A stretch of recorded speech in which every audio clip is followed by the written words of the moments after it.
87% of all women diagnosed with breast cancer don't have a single first-degree relative with breast cancer, and about 80% don't have any. Those are phenomenal stats right there. Right? It shows you, okay, wait a minute. If I can't blame my parents, if I can't blame genetics, Yeah. what or who can I blame? And it turns out, you're looking at her in the mirror, and that is not meant to vilify or make someone feel solely responsible, but rather to empower women to realize, wait a minute, you're saying I have a hand in this? And it's like, oh, sister, you have such a stronghold on this disease. If you have no idea, I want you to get an idea right now.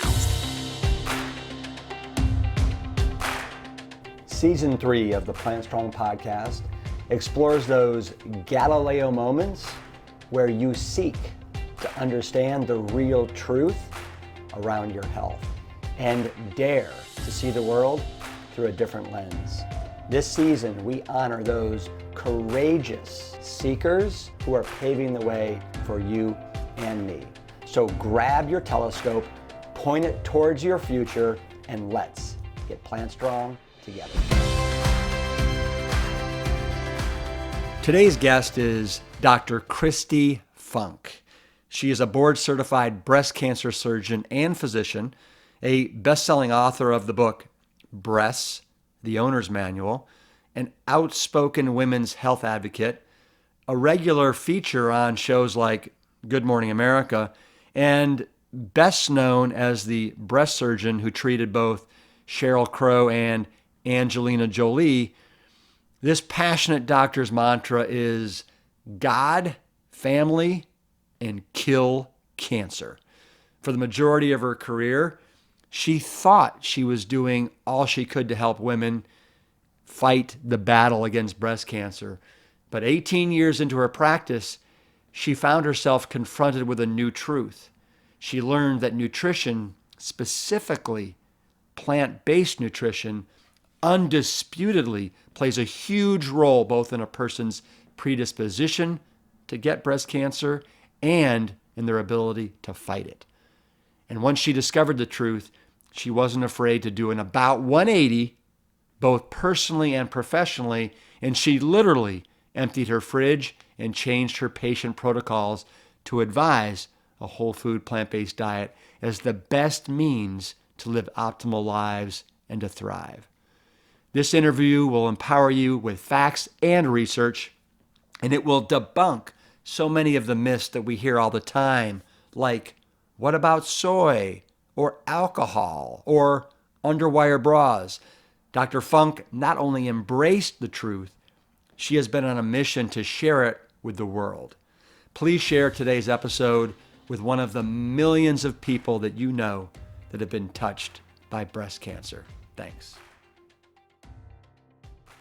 I have to say that I am so excited about having Dr. Kristi Funk on the podcast. I first heard about Christy, actually, believe it or not, through my sister Jane and my mother Ann. Jane was holding a conference, I think it was last year, Prevent and Reverse Heart Disease and Cancer for Women conference in Cleveland, Ohio. And you flew in from LA. And Jane and Ann said you were such an amazing hit. You have such a presence about you, and you came with these crazy hair extensions, I think. I don't have them in today, but I did put them in your mom's hair and took a picture. Yeah, that's what they were saying. And before long, you were taking them out of your suitcase and, dressing up Ann, and what a blast it was.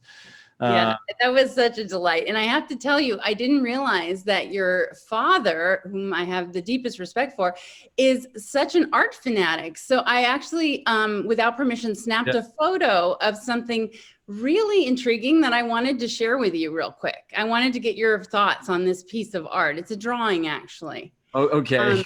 Yeah. So if you can enable screen sharing real quick. Oh, I will do that. Hang on just a sec. Multiple participants can share simultaneously.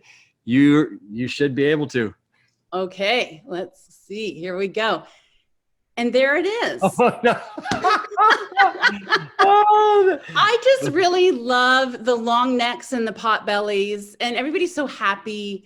And for those of you who don't see down here in the corner, it says RIP 1970. And you know what's hilarious about that is that you were what, 1 year old or 2 years old? I was one. And you were already on your way to being such an artist. Oh my gosh, that is funny. I knew I'd have a good use for it one day. It was in the guest bathroom where I was sleeping. And I thought, this is going to come in handy one day. Oh my goodness. So you just drove in, if I'm not mistaken, you were just performing a mastectomy, right? I was, yes. Yep. And anyway, so appreciate you like making time for this. So in the opening of your book, and I just want to show it to everybody, it's called Breast, the Owner's Manual. It came out in 2018, so it hasn't been out long at all. Right. Actually, before I say this, let me just say, is your favorite color pink?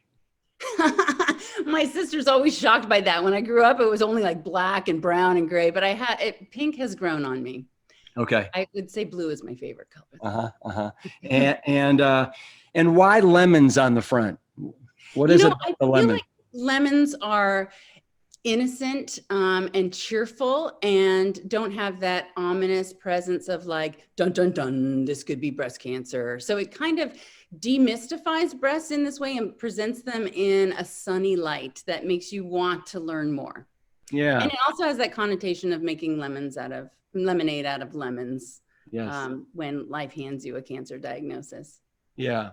So in the opening of the book, and I love this, you basically say that after your relationship with God, the next most important things that you care about are your family and then killing cancer. You are like laser focused on this. Tell me this, because in season 3, what we're really focusing on is kind of courageous truth seekers that are paving a better way for all of us. And I really believe that and know that you're doing that. What led you, Kristi Funk, to being a breast surgeon and medicine? This is sort of a circuitous route, to say the least. So I always thought I'd be an actress, and I was studying drama theater at Stanford University and psychology. So I was doing a double major, and in the very end of my sophomore year, I was studying for a neurobiology final. It was like the hardest test I ever had taken in my life. And I was up really late. So it was about 2-3 in the morning. I'd never pulled an all-nighter before. And it was not an audible voice, but it was very clear to me later that it was the voice of God overtaking my thoughts. And it simply said, "You're going to be a doctor." And I was like, I might marry a doctor, but no, not going to be a doctor. And I couldn't shake this thought. So much so that about 3 days later, I was on a plane to Africa. I already had a plan for the whole summer to be a short-term missionary in Kenya, teaching religion classes out in the bush. So there I was, sitting in a dung hut with a dirt floor, and really was blown away by the absolute joy these children had around me. They had nothing in terms of possessions. They had very little in terms of food. They didn't even have toothbrushes, but they had their health. They were healthy and they had joy. And it really impressed upon me in that moment that I wanted to spend the rest of my life helping people achieve optimal health so that disease and illness and stress and pain wouldn't rob them and steal them from their joy. And so I did an about face. I went back to Stanford, started in on biology and all the math and science that I needed to get to med school. And then I thought my vision had been pediatrics. I loved kids and I loved drama. So I was going to create like this psychodrama way of creating therapy for children through expression of art, et cetera. Well, okay, my first rotation through pediatrics, that was gone. Not interested in pediatrics, but I fell in love with surgery. It was actually the very first thing I did, and trauma was what I did for 2 months straight. And I thrived on it. I loved being presented with an acute problem, creating a solution, and moving on. The irony eventually becomes that I focus in on surgical breast oncology, which you do zero in on a critical moment and, to the best of your ability, fix that and recreate a new path. But I never let go of these patients. I see them every 6 months or annually forever. I have these long-lasting relationships that kind of inherent into a lot of surgeon personalities. You don't want that. You kind of want to be like, I fixed you, goodbye. But now I just have the most thriving career with this massive just army of loving women who I get to grow old with. And it's so exciting to me. So what has your practice changed much, or your popularity since Sheryl Crow and Angelina Jolie? I mean, is that, it seems to me like you are like the star breast surgeon probably in the United States now. I mean, has your life just been crazy since then? Honestly, no, but it is true that most of us doctors toil away in relative anonymity, right? And so I was thrust into the spotlight, particularly when Angie wrote her op-ed, which connected directly to Pink Lotus and to me, like with a link. So it became this undeniable connection. What it's really done is kind of vetted me in a way that nothing else can. So that actually it's more often than you would think. People actually don't Google, I guess, and they don't know that about me. It's not like I have it on my website or advertise like I was this surgeon. So they'll come into the office, and I am 51, but they're very sweet to think I look young enough to have to ask me, so have you done a lot of these operations? Yeah. So that always cracks me up. But I would say it's not that I soared in popularity. People don't necessarily flock to a breast surgeon unless she is needed. So I think I'm in a lot of people's back pockets. I will hear that too. Like, oh, I heard your name 5, 6, 7 years ago and I tucked it away in here. Should I ever need it? And then that day comes along and there they are. Well, but so you just said, though, they don't come to somebody like yourself unless they need it. But I want you to go through with me and the listeners. What are some of the numbers right now surrounding, women and their chances of getting breast cancer, and the average age that a woman gets breast cancer? Because to me, it's kind of crazy. It is crazy, especially when you compare it to men. So the biggest risk factors for getting breast cancer are being a woman. 1 in 8 women will get breast cancer in her lifetime. And that's as opposed to men. 1.3 in 100,000 men get breast cancer. And aging. So that 1 in 8 stat means about a 12.5% chance of getting breast cancer, but it's not 12.5% every day of your life. So age has a lot to do with it. The median age for breast cancer in the US, meaning half occurs at or above and half occurs below, is 62, which is older than many people think. And the reality is when you're in your 20s, you don't have a 12.5% chance. It's not 1 in 8 20-somethings get breast cancer. In fact, it's 1 in 1,479 20-somethings. And if you're 30, it's 1 in 209. And if you're 40, between 40 and 50, it's 1 in 65. And when you add up all those 1-ins, then you end up with 1 in 8. Right now, there are about 3.5 million women who have had or have breast cancer. So there are a lot of women thriving, having had it in the past, and a lot dealing with it now. And that's owing to earlier detection and better treatments. The fact that over 1.2 million women, though, have died from breast cancer since 1970 also speaks to the fact that we have a long way to go. One thing I hear a lot, which is very false, is that, oh, it seems to be getting more and more common, like it's just ubiquitous now and getting younger, right? Well, no. So only 5% of all breast cancer happens in women under the age of 40. And that's a stat that's been rock stable since 2005. Wow. But what has changed is social media and you and me doing this podcast and making the word breast not taboo to say in an educational format anyway. And so people suddenly, say because of Facebook, know about a friend's friend whose daughter is 20 and has breast cancer. And so that person you never would have heard about even 12, 15 years ago. So now it's coming around to be seeming more common. In reality, the breast cancer rate in the US does go up every year, but it's 0.3% since 2012. And only in women over 50. So it's like a tiny amount that you wouldn't actually pick up on your little brain computer, but it is going up a little bit. So that's kind of the pervasiveness of the problem right now. The big shock for people is to find out this stat. Only 5 to 10% of all breast cancer can be attributable to inherited genetic mutations. So you mentioned Angelina, she had a BRCA or BRCA1 mutation. That is the most common, the one that people know about most commonly, but there are a handful, about 11 different mutations, CHEK2, PALB2, that elevate breast cancer risk substantially. However, only 5 to 10% of all breast cancer is because of that. In fact, 87% of all women diagnosed with breast cancer don't have a single first-degree relative with breast cancer, and about 80% don't have any. Those are phenomenal stats right there.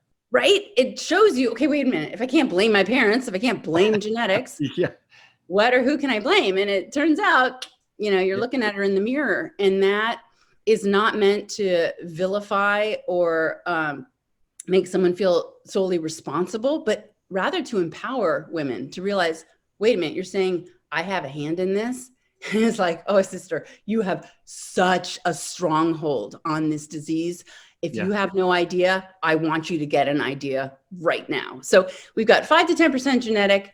I'm going to throw in a generous 5 to 10% wacky, right? Like fate. Right. Like she's only 22. She hasn't even lived long enough, badly enough for her genes to go wacky, but there's no mutation, like inexplicable. Okay. So we've got ends of a bell curve. One's a gene mutation. One's hard to explain.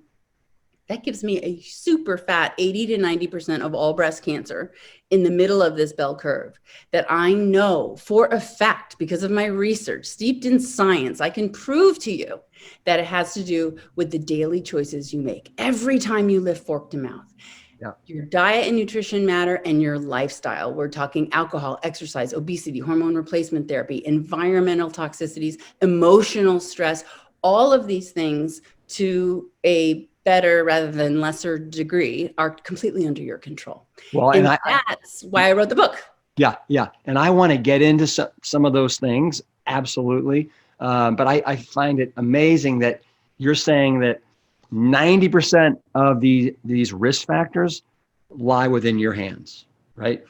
Right.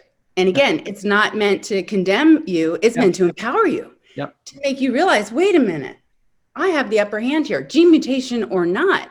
You can make a radical difference inside the very cell microenvironment. It's called the tumor microenvironment. Think of it like a little bathtub that your cells sit in.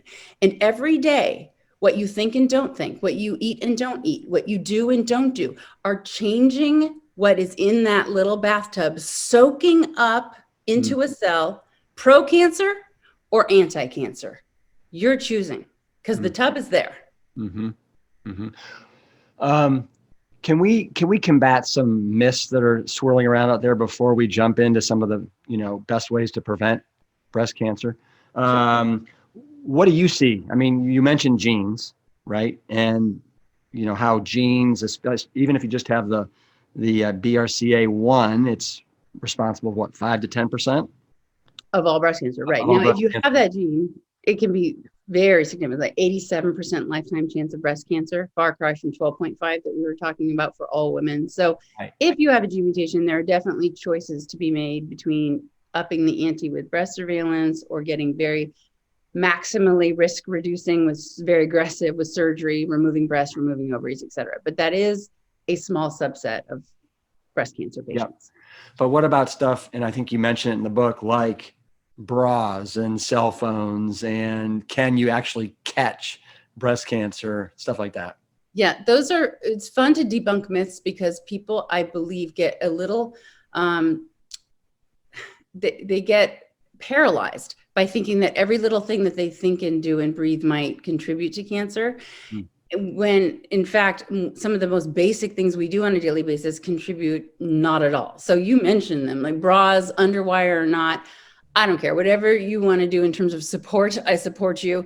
But this has been very well studied. And I will say, and I explain it in the book all throughout chapter 2, these theories aren't out there because they're insane. Like, for example, bras. Maybe the metal in an underwire, the aluminum in an underwire, maybe that could absorb into your body or conduct electromagnetic fields. Or maybe the bra could be too tight and constrict lymphatics, and then lymph fluid, which has toxins, can leak into the cells and damage them. Like, I actually can understand why some of these theories are propagated, but then I debunk them all with science because it just doesn't have any basis in physiology.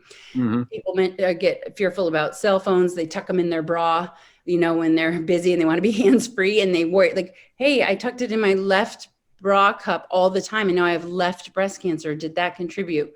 And no, it didn't, because that's non-ionizing radiation. The same with electromagnetic fields, not strong enough to damage DNA and make breaks happen. Same with microwaves and infrared. Coffee is a big one that I hear about, because coffee actually has a breast effect on some women, and that is to cause a little bit of swelling, breast cysts, or pain, none of which is cancer, none of which predisposes you to cancer. And in fact, a bunch of the studies show it's a fair amount of coffee. It's literally 5 cups a day, but it drops breast cancer risk to have the methylxanthines in coffee, apparently. So that's another myth I like to bust. What about piercing and tattoos? So piercing, completely safe. Nipple piercing, all of that. Trauma, there's no association like between a big car accident and you get a bruise on your breast and future breast cancer. But tattoos are a little bit on the, we're not entirely sure. I will tell you that every time I do an operation on somebody who has upper body art, so tattoos on her chest or arms or neck, there is tattoo pigment visible in the lymph nodes. They can see it under the microscope, and I can usually see it with my eye. It stains the lymph node. So it gets into your lymphatics. What it does there, nobody knows. So the official party line is to think before you ink. When it comes to breast cancer, a lot of patients who have to have their nipples removed with mastectomy will opt, instead of reconstructing the nipple with skin, they'll do a 3D tattoo. And it's just recommended that the caution is to think before you ink. Yeah. I don't think there's no causation proved between tattoos and breast cancer. Right. Well, since this is the Plant Strong podcast, I think it's really important that we do talk about diet. And I'll kind of throw it out to you how you want to approach this, as far as, the power of plants, what you've seen in your research as far as the reduction of meat, dairy, and how you want to present that. But I'd love for us to have a conversation about that. Yeah, let's dive in. There's so much to say, and I'm so excited about it because it's powerful and simple, and you do it 3 to 6 times a day, right? You eat something. When I wrote Breasts, the Owner's Manual, I dove into the nutritional science literally for the first time in my career. As you may know from your dad. How crazy is that? Right? It actually makes me angry to think that it could be this important, and I didn't hear a peep about nutrition and food and how it impacts health and illness. Yeah. Not a peep throughout all of medical school. And I went to medical school in 1992. And I bring this up because, of course, your dad's work was published right around that time. Dean Ornish's work in the Lancet in 1990. And we knew, proof positive, because of Dean's work and your dad's work, that the power of food can not only stave off illness, but reverse the #1 killer of human beings on planet Earth, heart disease, right? Like, didn't hear about it. Never until 2017 when I was doing my own research. And that is how I found Dr. Caldwell Esselstyn and all of his work, and started watching a few documentaries and understanding things. I actually found you, Rip, on a podcast. It was a TED Talk, actually. Oh, yeah. Firefighter talk. And I was blown away by how all these people knew what I didn't know. So I dove into the science literally to prove that the way I ate was correct, which, being a teen in the 80s, meant that I never ate bread, pasta, rice, or potatoes. And it was all kind of low carb, lean meats, chicken, turkey, fish. I seemed to know that red meat was bad. I had been vegetarian when I was 10. my sister, who's 12 years older than I, became a vegetarian. So when I was 10, so did I. And then when I was 16, she went back to eating meat. So to prove that I'd kind of grown up and become my own kid, I stayed vegetarian until I was 30. Then I was in my surgical residency. All of us were getting too chunky. And I challenged everybody. Atkins was all the rage. I know this is horrible. I challenged everybody to Atkins. Everybody sort of tried, and then everybody gave up except for 4 guys and me. And we made it a month. The challenge was a month. Well, I was so stinking hungry that I went back to eating lean meat and cheese because I needed to eat something. I didn't poop for a month, but I started eating that stuff. And everybody lost. The boys lost 40, 20, 10, and 5 pounds, and I gained 3. So that backfired. But anyway, back to I was going to the science to prove, though, that still was a proper way to eat, Mediterranean diet style, right? Mind blown, as my kids would say, because not only did I stumble across study after study after study proving the deleterious connection between animal protein and animal fat consumption and the cellular response that I'm talking about with the tumor microenvironment. What is that response? Well, it's to elevate estrogen levels. Estrogen feeds and fuels 80% of all breast cancer. It elevates growth factors, in particular IGF-1, insulin-like growth factor 1, which is the big daddy of them all, right? Screaming at everything in your body to grow, which was super useful if you're a kid trying to become an adult and grow. And also we turn over a shocking 50 billion cells a day. So thanks to IGF-1, those cells get replacing. But your body is super smart and in balance. Your brain tells your liver just how much IGF-1 we need. And the only thing that can make an excess of IGF-1 is to consume animal protein and animal fat. Up goes the IGF-1. And now it's screaming like the day's work was done. We turned over the cells, but it's just yelling, grow, grow. So you grow atherosclerotic plaque, you grow fat, you grow cancer, grow into a big mass, grow into the liver, into the lungs, metastasize. Without IGF-1, you might never, ever have cancer. 2 studies point towards this. One is to examine people with Laron syndrome. Are you familiar with Laron syndrome? Well, I am, because I read it in your book, but otherwise, no. Right. So this is a people largely located in Ecuador, and they don't have receptors for IGF-1. So they have medical dwarfism. They don't grow. But drum roll, you ready? No one in the history of the world with Laron syndrome has ever had breast cancer. In fact, only one person reported in 2017 had ovarian cancer. That's it for cancer. That's how important IGF-1 is to causing cancer. No one with Laron syndrome also has ever had type 2 diabetes. So without excess IGF-1, it just actually might be hard to die. So anyway, that's so eating meat, protein, and fat elevates estrogen, elevates IGF-1, and it creates something called angiogenesis. So this is not like a missed book in the Bible. Angio means blood vessel and genesis, birth. So it's the birth of new blood vessels that every single cancer, if it intends to get beyond the size of the tip of a ballpoint pen, every cancer must create its own blood supply to bring itself the nutrients it needs to multiply and divide, and then eventually, boop, escape route straight through that same blood vessel, straight to your liver or lung or bone or brain. So angiogenesis is created by eating these foods, which all together tumbles into a sea of inflammation, immune system dysfunction, free radical damage, DNA mutations, and then voila, the stage is set. So that's one half. Here's the other half that, again, blew my mind. It's not just that animals are so deleterious to your cell function. It's that plants are so helpful and healthful, right? Like literally the list I just gave you goes in the opposite direction. Again, you are seasoning that tumor microenvironment, that little bathtub, with now anti-estrogen power, anti-IGF-1 power, anti-angiogenesis, anti-inflammatory, anti-free radicals, literally from plants, particularly whole food plants. You and I both know, and your Engine 2 line is just so beautiful with the lack of oils and excess salt, et cetera. So you can definitely be a terrible vegan. I don't mean not a judgment on you as a human, but you can eat poorly as a vegan with Oreos and beer. But true whole food plant-based eating has such power in it.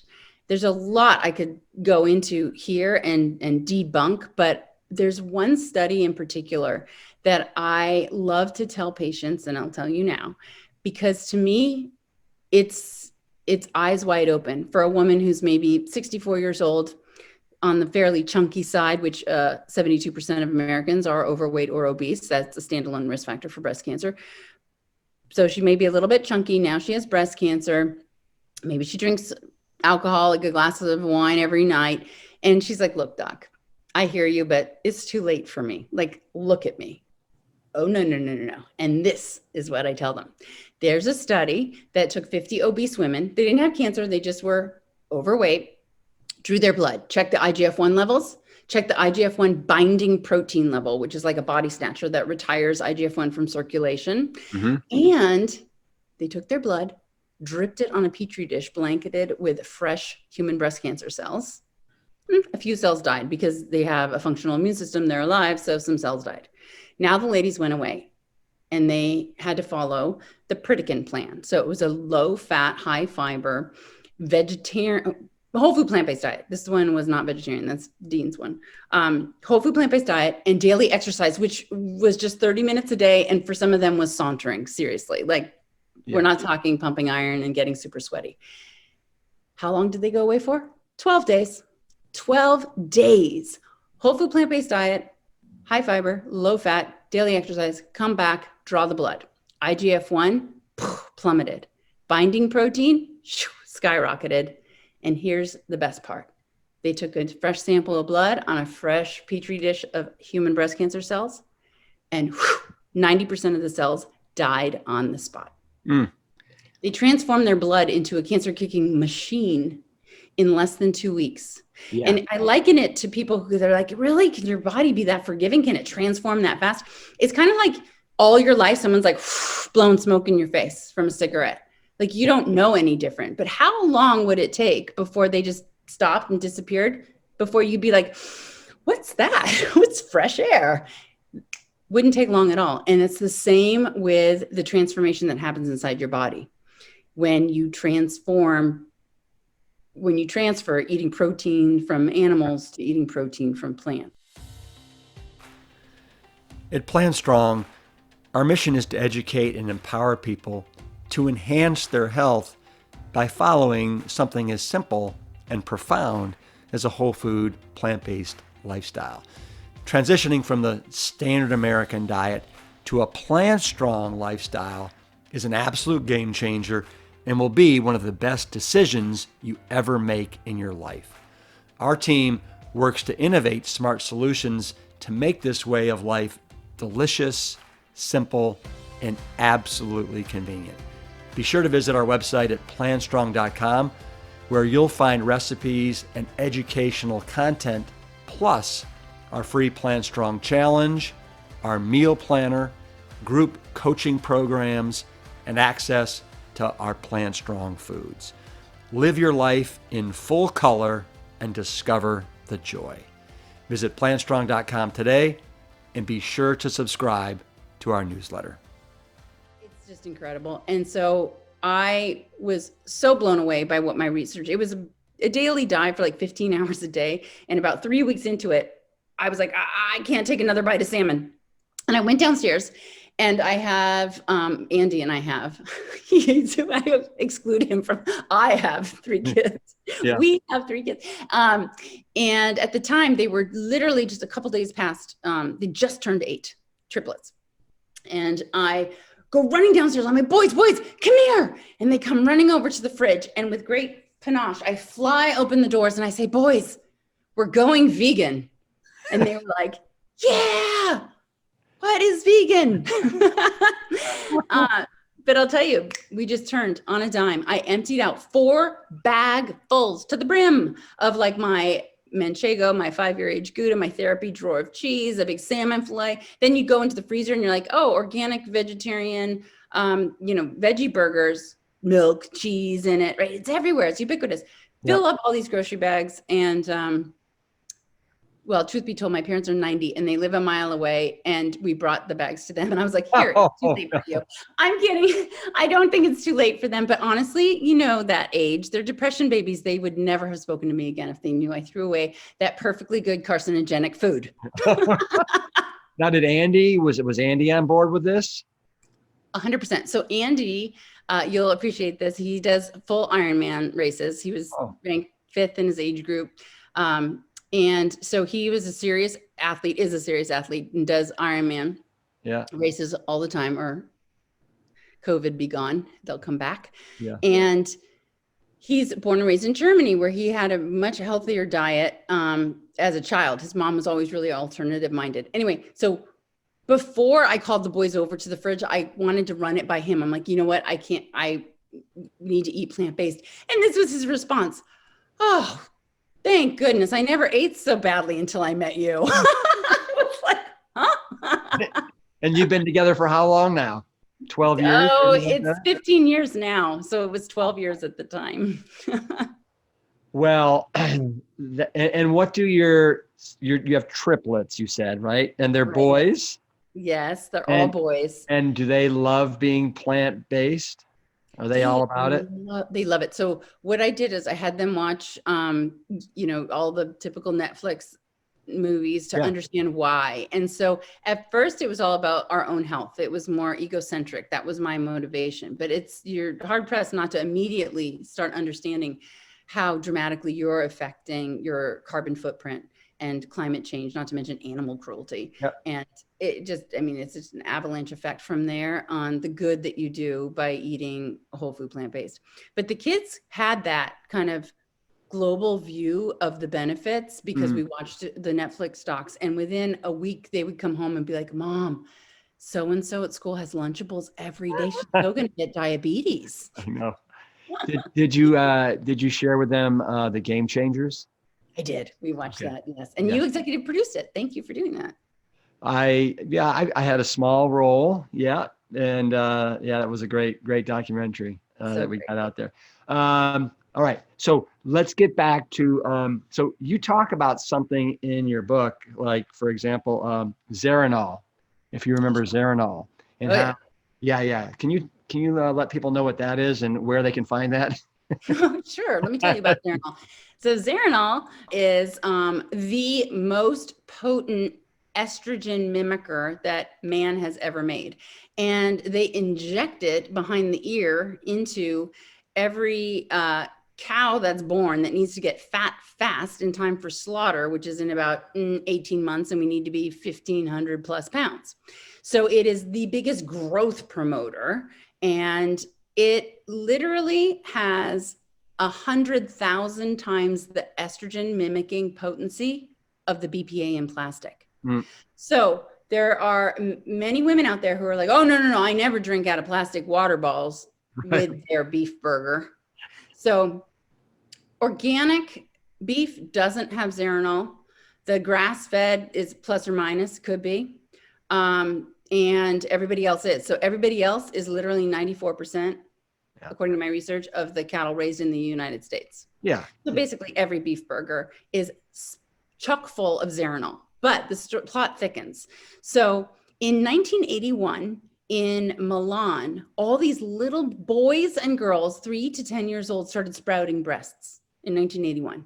And they tracked it back to the Zearalenone in beef. And in 1987, they decided, citing its ill effects on human, its potential to be a carcinogen, they eliminated all use of Zearalenone in the entire, what is now the EU. And they banned the importation of all beef from the US and Canada. That ban is in effect today because we still have all our beef chock full of Zearalenone. So as usual, when it comes to environmental carcinogens and additives in our food, the EU is way ahead of us in identifying some of these sinister compounds. Yeah, that's absolutely some crazy stats. And the fact that you earlier said that estrogen is responsible for 80% of breast cancers, and this has, did you say 100,000 times the estrogen effect of BPA in plastic? Yeah. Wow. Okay. And then what about people that are women in particular that are afraid that their edamame or their, their tofu or their tempeh, may have some sort of estrogen causing effect?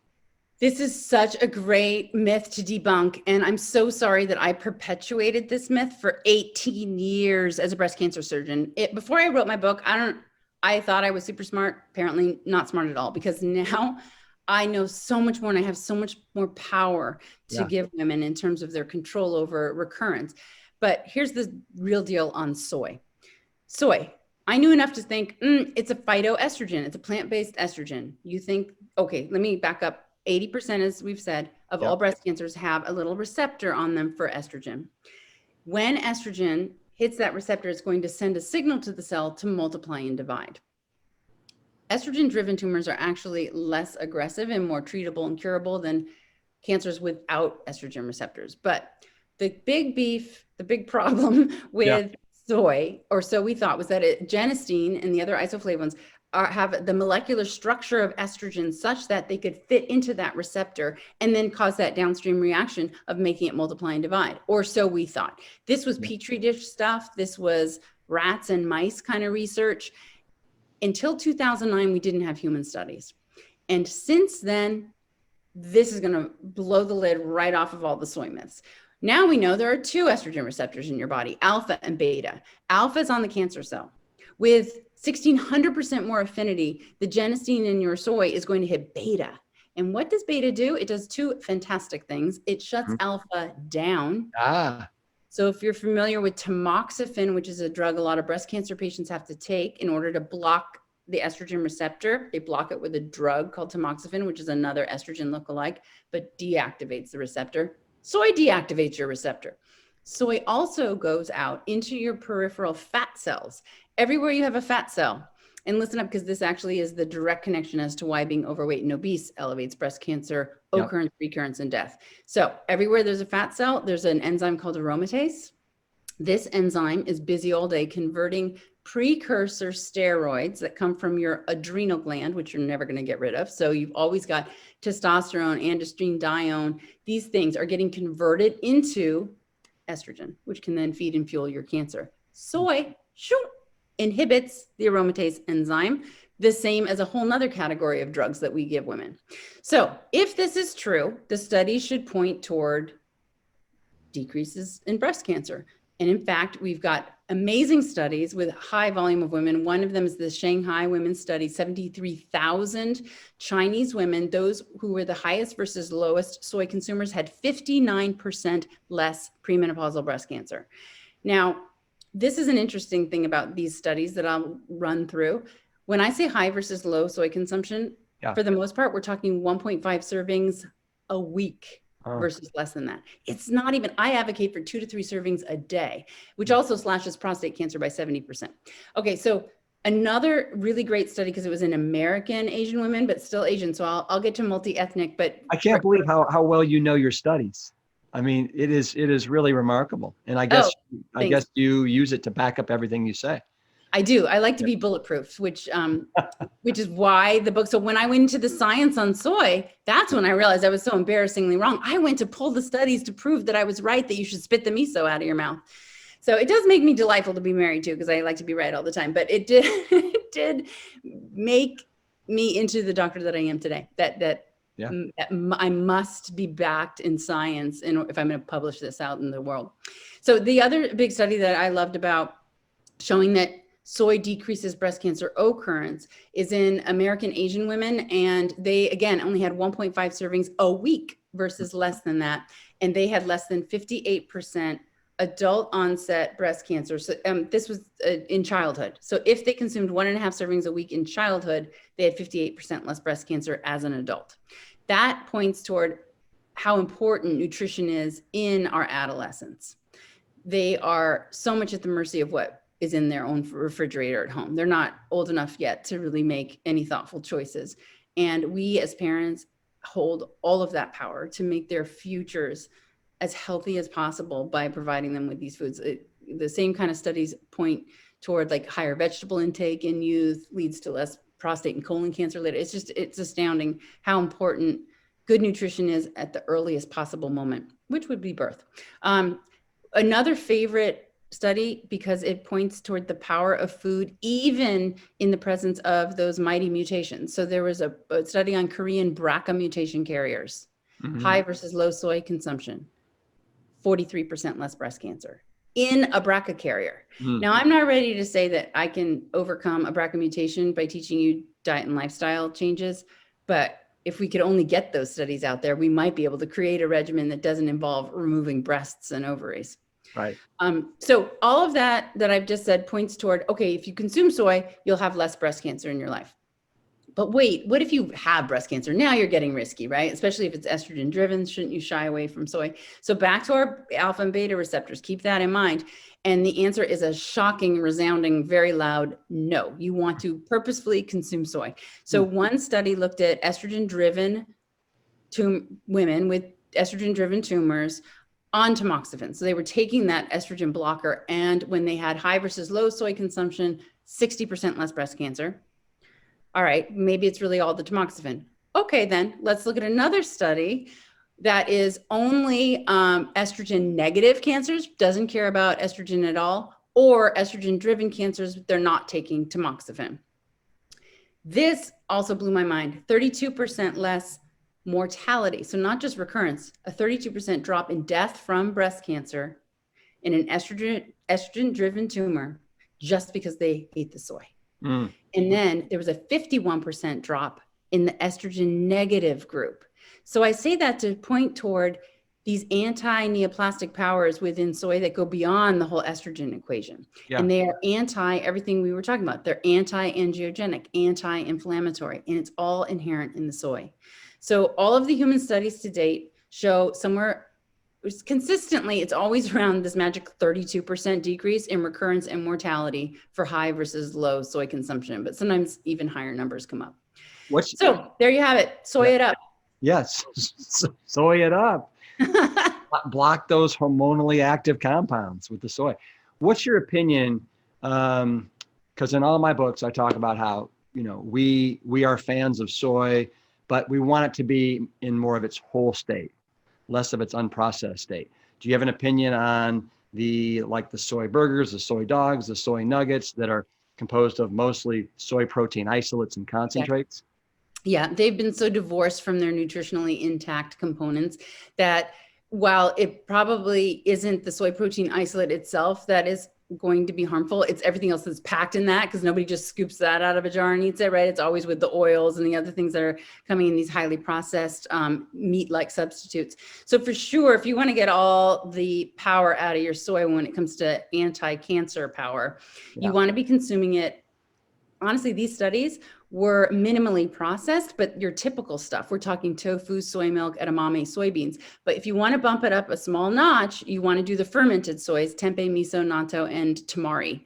They have even more phytoestrogen power in your body. But that's the group. Everything I just rattled off, everything else that has soy in it is too processed and is probably not powerful in you anymore. Yep.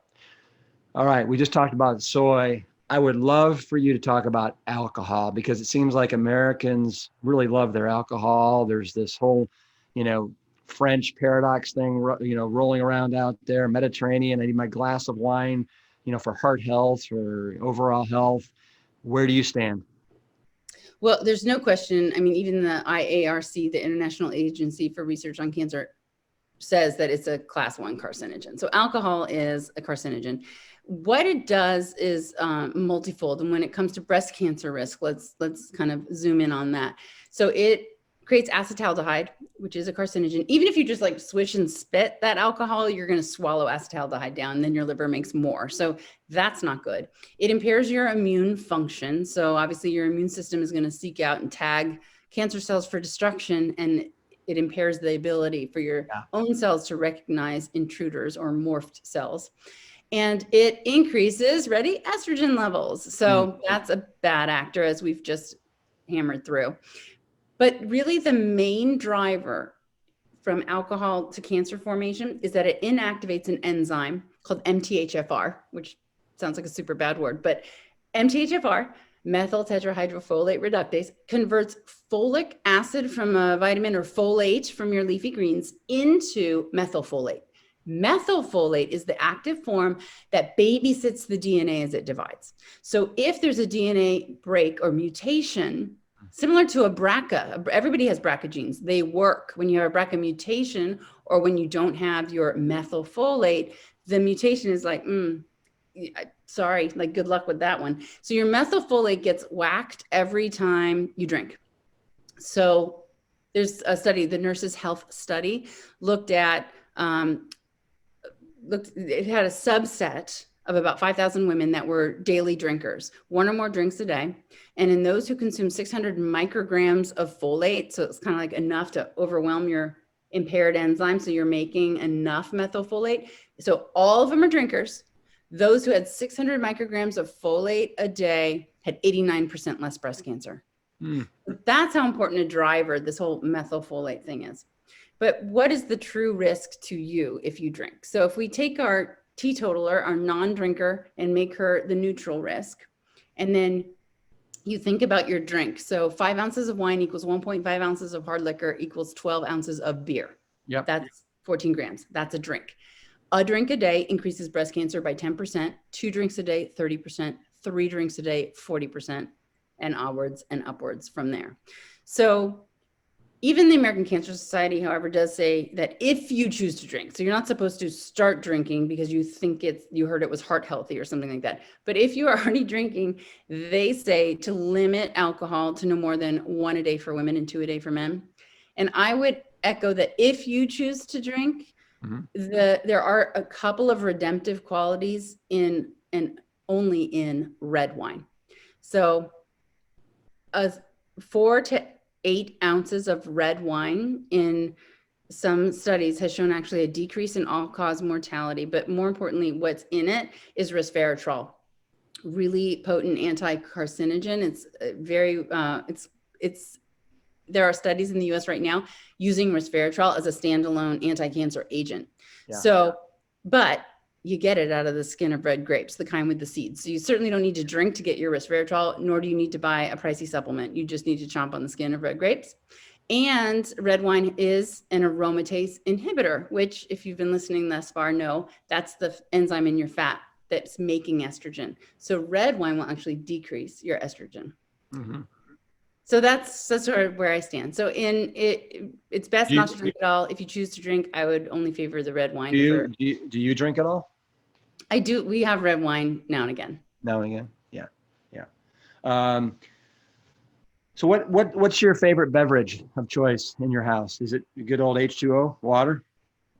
Oh, it would have to be. Yeah, when you put that in the mix. I was about to say green tea. Oh, yeah. And so why do you like green tea? So again, when I was doing my research, it made me sad that doctors don't know more about the power of food, because I think they would really dig it. They would realize that it's chemicals. It's the curcumin in turmeric. It's the EGCG in green tea, the epigallocatechin gallate. Like these words are like organic chemistry all over again, right? The resveratrol in red grapes, the limonene in oranges. They would realize that there are chemical structures in your food. All you do is chew and swallow a broccoli floret, and bam, these isothiocyanates become sulforaphane because they mix with an enzyme called myrosinase. Doctors would get it. They would be like, they geek out on this stuff if they only knew. And instead, I already know from my patients, like, the medical oncologist gives me an eye roll when I talk about your anti-estrogen food list, which by the way is not just soy, flax seeds, broccoli, I got the whole list, mushrooms. I get an eye roll from my colleagues that I've been practicing with for 25 years. And it doesn't really hurt my feelings because I totally get where they're coming from. But anyway, back to green tea, EGCG. There is a really good study. It's in Asian women because they drink the green tea to prove the point. Those with stage 1 breast cancer who drink 3 cups of green tea a day have 57% less recurrence.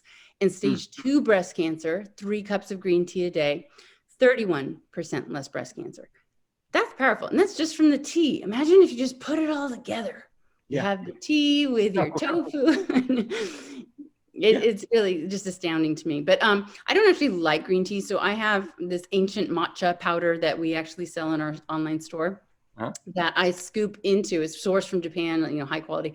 And I just put it in other stuff like my oatmeal or something that I'll be, smoothie if I make one. So, I don't really like the taste of tea, but I believe in its power so much that I get that matcha in me every day. Yeah. I am blown away at the breadth of the knowledge that you have at the end of your tongue. I mean, and it's crazy, especially the fact that you just really started diving into the nutrition, it seems like a couple of years ago when you were writing your book. I mean, have you reached back out to or thought about some of your patients, including like Sheryl and Angelina, to say, hey, you know what? Or they've probably read your book and they know all about it. Well, Sheryl kindly wrote the foreword to the book, so she knows all about it. Yeah, but yeah. It's true. I generally don't solicit my celebrity patients to do stuff for me, but it is sort of the way the world works, and their platform is so massive that it's a faster way to reach lots of ears and eyeballs. But I try to respect that doctor-patient relationship and I want to be like one of the only people in their lives that didn't ask for a favor back. I know. Let's, we're kind of winding down here, unfortunately, and maybe I'll have to have you on like for a part 2, but what are the 5-6 things that women can do to help prevent their chances of breast cancer? We've talked about diet, right? Right. So for sure, numero uno, plant-based, whole food, plant-based diet, tons of fruits and vegetables, 100% whole grains, legumes, right? Lentils, beans, peas, split peas, nuts. Can I stop you for a sec? I know it's bad as anti-nut. What? Let me stop you for a sec. Yeah. Because you very cleverly in your book, you put the breast superfoods, like the 8 breast superfoods. I thought that was awesome. But, yeah. Lately, I've taken to signing my emails with breast regards. Yes. Brilliant. So yes, go get my book. I recommend that you read it and devour, especially chapters 3, 4, and 5, which are so empowering with diet and lifestyle choices. But in there is my 10 breast superfoods list, which would of course be all plant-based, but there are the tippity top ones, including beans and berries, mushrooms, and certain spices, turmeric, the whole allium family, like garlic and green onions, etc. So you want that tip 1, you said top 5 or 6. So tip 1 is to eat whole food, plant-based, and contrary-wise to avoid or eliminate all animal protein and animal fat. Number 2, Google body mass index, put in your digits and find out if you're too chunky. Because if you are, the kind of, there's no fat shaming intended, but it's not cute when you're too chubby. It's potentially fatal. And especially so when it comes to breast cancer. And it's hard to believe, but you in the book talk about how you used to be a chubster. I was chubby. I definitely was chubby. In the book I say, and it's so true, we would go visit my cousins, Marie and Frank, in Laguna, and we would drive by where the blimp, that flies in the sky and takes the photos of football games, the blimp was housed there. And my brothers would be like, hey, Christy, there you are, waiting for takeoff. Okay. So you know why?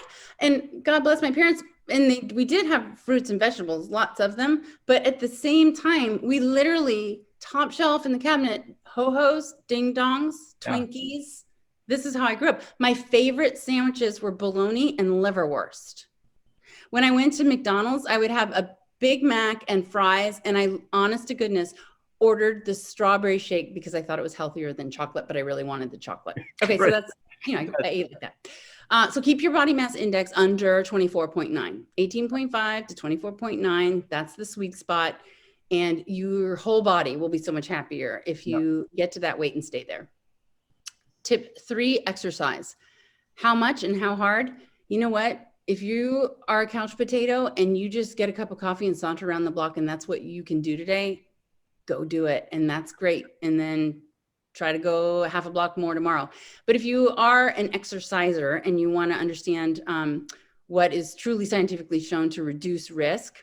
So I love this one study because it's so, it just shows people like anything works. So it took thousands of postmenopausal women, followed them for 15 years. And those who just exercised for 11 minutes a day, like briskly walked actually was the term. Briskly walked for 11 minutes a day, dropped breast cancer by 18%. If you put some pep in your step and you work out moderately for 3 to 4 hours a week, you're going to drop breast cancer by 30 to 40%.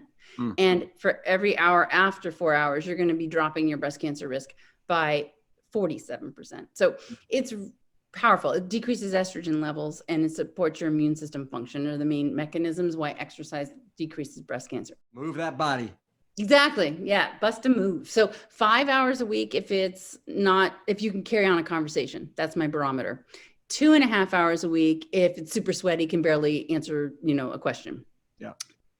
So exercise. Alcohol, limit or eliminate it. And the biggest one to me that is elusive is stress. I want people to become mindful of that mind-body connection. Really, really powerful study, LACE, Life After Cancer Epidemiology Study, followed over 2,200 early stage breast cancer patients for 10.8 years. And they found that those who self-reported low levels of psychosocial support and or a lack of religious affiliation were 58% more likely to have died in the decade follow-up. So that's how important connectivity and love and support are, and how stress alters immunity, and a lack of feeling important or loved or included really elevates stress. That is one of, if not the motivating factor behind what I created called Breast Buddies. So every person listening who knows anybody with breast cancer should tell them about this. So it's completely free. It's called breastbuddies.com. And I already have over 5,000 members. And what it does is you'll either are a woman who enters herself as you've been there, done that, you've finished all your treatments, or you're newly diagnosed with breast cancer. And the system will pair you age for age, stage for stage, treatment for treatment, like chemo for chemo, mastectomy for mastectomy. And everybody is kind of like Match.com for breast. Like everybody who say is 42, who had a mastectomy and did chemo pops up. And then you can read more and you'll be like, oh my gosh, she has a 10-year-old. I want to talk to her. And then you can connect. So it's solely for purposes of connection and friendship and support. And again, it's totally free. That's great. The one thing I think that you forgot, and I'm just going to bring it up, is not to smoke. Yes, that's true.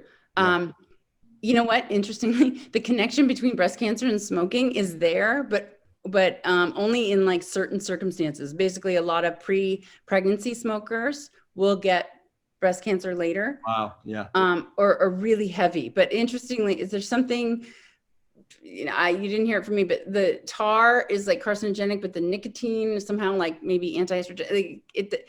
Of all the things smoking does, I mean, it causes every other cancer in every organ in your body and gives you wrinkles so that you look ugly at your own funeral. It doesn't have like this really compelling causation to breast of all things, but I agree with you. I mean, don't smoke. This has been an absolute joy, Christy. Thank you for spending this hour with me and the Plant Strong podcast. You truly are. You're such what I love about what I just heard, I mean, I read about it in your book, but I'm seeing it now, is how you are such a truth seeker.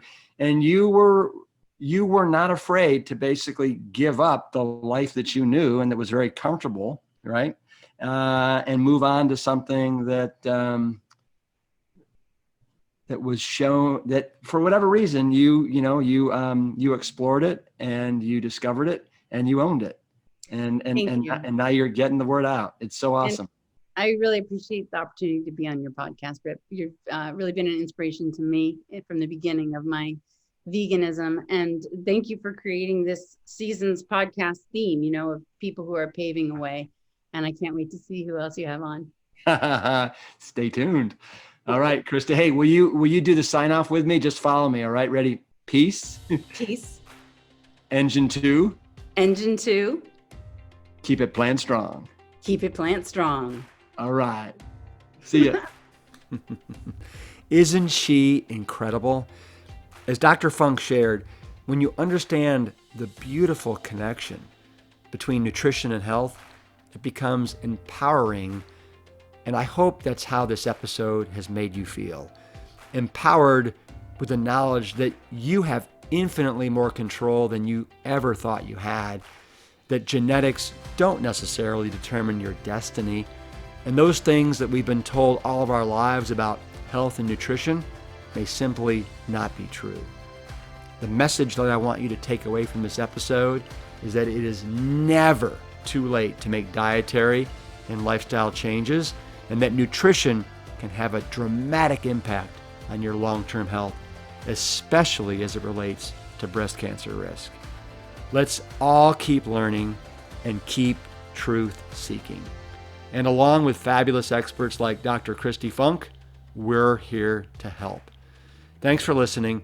To learn more about Dr. Kristi Funk and her book, Breasts, the Owner's Manual, visit the show notes at plantstrongpodcast.com. Thank you for listening to the Plant Strong Podcast.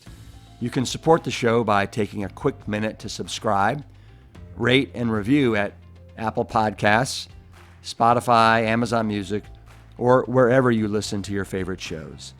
Sharing the show with your network is another great way to help us reach as many people as possible with the great news about plants.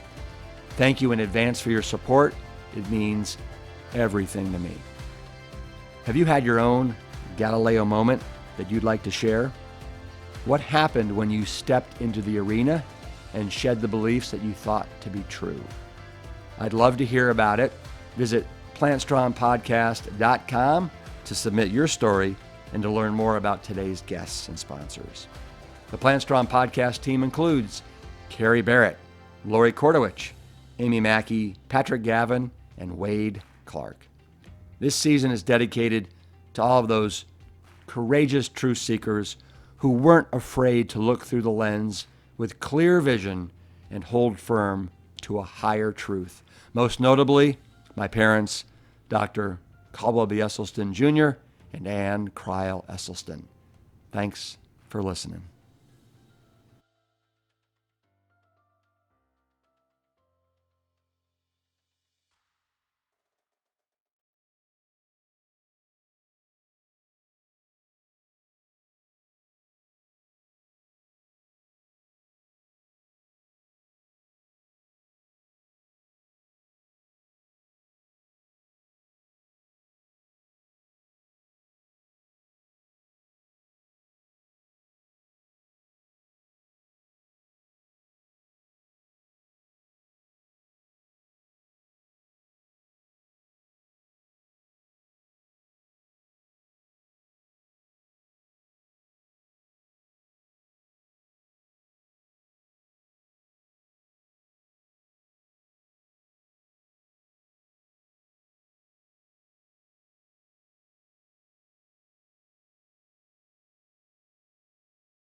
Peace.